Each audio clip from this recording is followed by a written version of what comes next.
Time all night long. One of the most incredible postseason performances ever.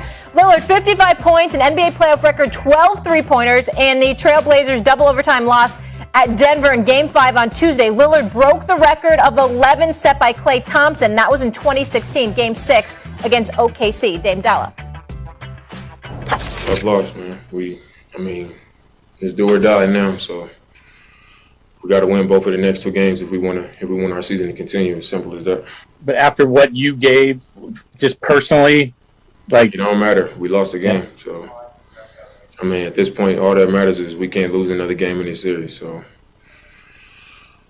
we go out there, we play to win the game, and we came up short. So we going back home. It's a must win, or else our season's over. And then we got to come back here and win on their floor again. So, that's what it is. How do you not root for that guy? Dame caused quite a stir on social media last night. Patrick Mahomes, Dame Lillard is crazy. Steph Curry chimed in. Dame Lillard, that's all I have to say. Donovan Mitchell, wow. Stephen A., where does Lillard's performance rank? I have no idea. All I can tell you is that it's up there. It's one of the greatest performances I've ever seen in all my life. What a listen, I've seen Jordan drop 63 at the Garden. I've seen Kobe drop 81. I've seen Devin Booker drop 70, and it's appropriate to bring Devin Booker's name up when he just dropped 30 on the Lakers last night, okay? I've seen LeBron and Kobe dropped 60. I've seen great performances from Dwayne Wade. But this brother, Damian Lillard, oh my God. See, I just get sad. I'm sad over three things. I'm sad at his supporting cast. I'm sad at his coach. And I'm sad at the market he's playing in. I'd give anything for Damian Lillard to be in a market like New York City. My God. This brother, when it comes to clutch time, and then here's the thing. Let me just break this down. I'm sad because I watched the brother drop 12 threes. I saw him drop a 3 at the end of regulation, 2 threes in the first overtime. This brother just brings you back, just keeps coming. He's just a sniper extraordinaire, the likes of which we haven't seen this side of Steph Curry, okay? And when you talk about clutch, you bring up Michael Jordan and the rest of the crew because he's right there when it comes to clutch, okay? And then you see this brother take the ball out of his hands and feed Robert Covington for a dunk. Covington, a veteran, not a rookie. He misses it. On another play, he gives the ball to C.J. McCollum. Now, I love C.J. I don't like the fact that he shot 31% last night. Good brother, great shooter, you beautiful backcourt mate, even though I'm on the record stating those two will never win together because the combination of the two, they're both relatively small guards, and I think you need one bigger than smaller, and I think that you use one as a tradable asset to get what you need to put with the other. That's my personal opinion, Max. But you C.J. McCollum, and you a veteran who plays on this basketball court all the time, and you step out of bounds with the game on the line. Yeah, we have that play. Can we pull that up, guys? The last 12 seconds, double overtime, what Stephen is talking about? Yeah, come on. You just can't make a mistake like that. I understand no one's flawless. All of us are imperfect, okay?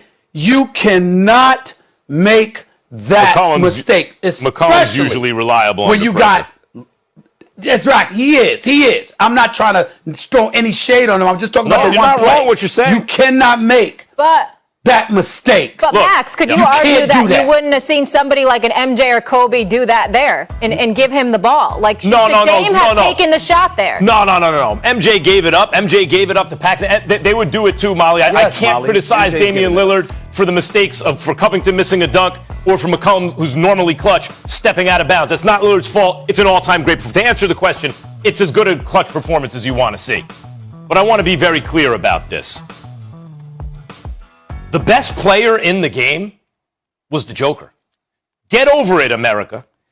The Joker was the MVP this year, and no one wanted that to be the case. We all wanted it to be Damian Lillard, but it was Jokic. In the game last night, the reason Lillard had our jaws on the floor, it was jaw-dropping the way he kept it. They were dead, and he would shoot them back into it. Late in regulation, and then he hits 3 after 3, and then the 3 to tie the game to send it to overtime. But you know why? Because the Joker was controlling the game.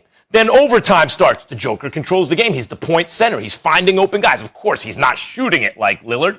He did wind up with 38, 11, 9, and 4 blocks. But no, he cannot shoot like Lillard. No, he can't shoot in the clutch like Lillard.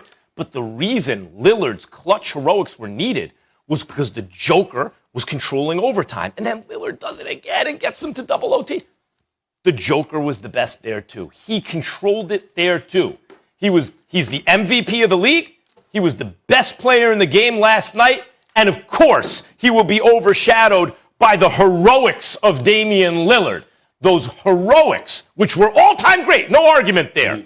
Remember when I was telling you, Stephen A., earlier, I know we can debate it later, that Steph Curry, except for when it counts most, and Lillard does a fair enough impersonation of Steph normally, that since he's better under pressure, give me Damian Lillard. I'm not taking anything away from Lillard. But the best player in the game last night was the Joker, and that's why his team won. Well, first of all, I would appreciate it if you wouldn't make it so obvious that you didn't watch the entire game, because I know the second game was past your bedtime, Max. I know the second game was past your bedtime, because evidently you didn't watch the game. As great as Jokic was, I'm sorry, I saw Michael Porter drop 26. I saw Monte Morris drop 28, and he was phenomenal in the second half. I understand that it ain't just about scoring, it's about passing too, and you had Jokic feeding them. I get all of that. But these brothers were making shots. And when you look at the best player on the court last night, Jokic was absolutely phenomenal. I get it. Nurkic should be ashamed of himself, because you see somebody like him, you got to put Enes Kanter on Jokic, because you know Nurkic wouldn't be able to do anything with them. Oh, because Nurkic fouled out at it from. I understand that, but I'm saying, what did I say about Nurkic the other day is my point. I understand he fouled out. The point that I'm trying to make, he can't deal with the brother. He can't. You know what? You got an offense. Make him work. Cause him some problems. But Nurkic can't do that when it comes against Jokic. In the end, Damian Lillard was the best player on the court last night. The difference is Jokic had help, and Damian Lillard did it. Because there was a whole bunch of dudes shooting in the 30 percentile last night for Portland. They made mistakes, too. They didn't show up to help Dame. All right. I got to wrap you up here, Stephen A., because I got some more breaking news here. This again from Woj on the Danny Ainge situation. Here's the latest. Let me read it to you on Twitter here. He's expected to step down as president of basketball operations for the Boston Celtics. Brad Stevens is expected to assume a more prominent role, a front office role with the team. Stevens moving into the front office on a full-time role and expected to start a search for a new head coach. Sources telling ESPN Celtics staff and coaches have been informed of those changes. Wow. We got all that? We'll react to it in a minute. Let me get in a break. Stay here. Plenty more to come here on First Take. Down 3-2 and on the brink of elimination. Are the Lakers done in the first round? LeBron's been down 3-2 before, but why this time feels different. Another team